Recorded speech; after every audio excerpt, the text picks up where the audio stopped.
The doctor stood in the operating room staring at the celebrity and her father, who were now at her mercy, and has some few hours to die if the doctor should refuse to operate on him. The father lay on the gurney, his face pale and sweaty in desperation. Emma sat beside him, tears streaming down her face, pleading, "Doctor, please, I'm sorry. I didn't mean to treat you that way. Please help my dad needs you," she whispered. The doctor folded her arms, looking at them with cold eyes.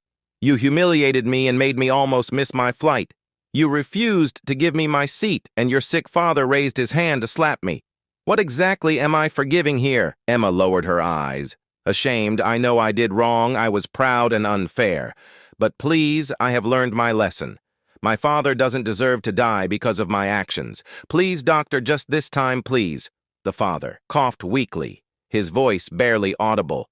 "Doctor, I err and have regretted everything I did.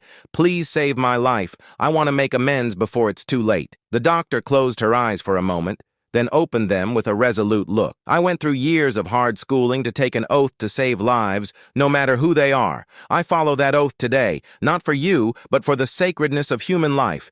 Putting on gloves and scrubbing in, hurriedly she began the surgery. The silence in the waiting room was heavy like a storm cloud. Emma paced back and forth, biting her nails while silently praying. The hours passed agonizingly, until finally the doctor stepped out of the operating room, removing her mask. "He is stable. The surgery was successful," she announced. Emma fell to her knees. "Thank you, doctor. Thank you for the kindness I deserved the least." The doctor looked at her one final time before turning to leave, her words lingering in the warm, sterile air. "Let this be lesson forever. Never use your power or disrespect anyone, because you never know who might be saving your life tomorrow. In the previous story, you suggested the doctor forgive them and save the father's life, and she did just so. Now, what advice do you have for the celebrity and her father? Drop your thoughts in the comment.